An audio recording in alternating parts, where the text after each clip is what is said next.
Okay. Sergeant Warren Picard, spelling P as in Paul, I-C-K-A-R-D, City of Atlanta Public Information Officer. On March 11, about 11:30 p.m., our victim was at a bar located at 237 Buckhead Avenue, where she left the bar. She immediately thought she was getting into an Uber vehicle. In fact, the driver claimed to be an Uber driver. She climbed into the back seat and started to her destination home. Well, he didn't necessarily take her home. He drove around for several hours before he brought the vehicle to a stop and climbed in the back seat with her.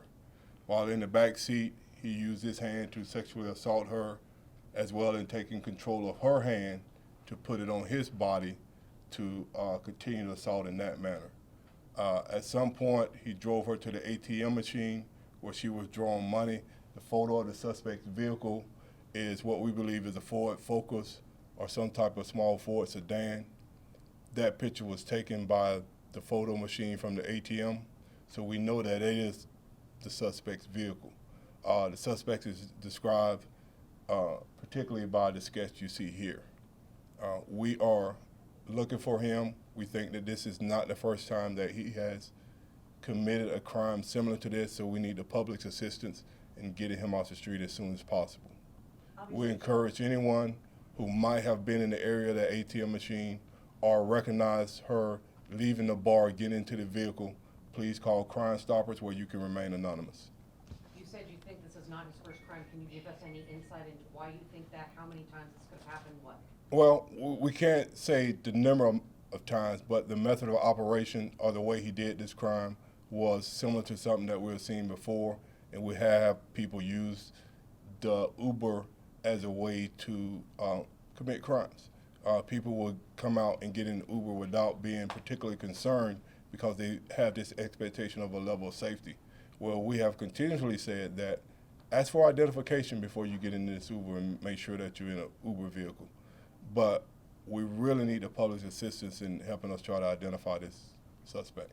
How did the woman, so she was in his back seat for a few hours, can you tell us what was going on in that scenario? Did she try to get out? Did he keep the car door locked? Did he have a weapon? Well, according to her, and the best that we can recall, is that she used an app on her phone to give to him to help him provide directions to her residence instead of her having to give turn-by-turn directions. For whatever reason, he continued to drive around until he stopped the vehicle and climbed in the back seat. I'm trying to understand, so with the Uber app, you can see the driver, what car it is and whatnot. Did that match? Was he an Uber driver? Well, I mean, that's what we're encouraging citizens to do, but that's not always the case. They pull up and say, hey, are you waiting on an Uber? And you say, yeah, and you climb in the vehicle. We found that happen time and time again. You have contacted Uber. This guy is not an Uber driver? We have contacted Uber. He is not an Uber driver. Around what time again did the incident happen when she was picked up? She got picked up about 11:30. She was not released, if you will, if we can use that term, by the Uber driver until about 12. No, actually about 2 in the morning. Wow. Where did she get dropped off? She never made it to her destination, never made it to her residence. Somehow she ended up in the vicinity. He dropped off in the vicinity and she walked home the rest of the way.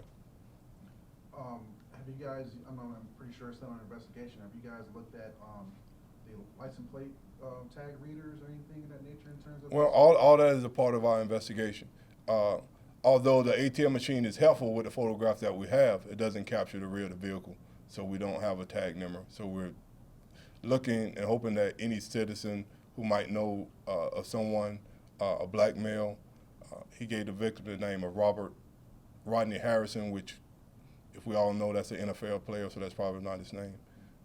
So any information in the public would be helpful. Sergeant, a lot of times sexual assaults go unreported for whatever reason. Do you want to say anything to women out there who may know this and maybe have not come forward before? Well, this is what I would say to that, and that's a good point that you make, Duffy, is that it helps us solve the case if we expedite the information that we receive. If we get it in a timely manner, it helps us tremendously. Because if it reported and we can do forensic investigations, we can give lookouts to officers in the field. the time delay really hurts us in our investigation. When did she come forward? She just came forward in the last 30 days, and the incident happened on March the 11th. That's it for now. All right.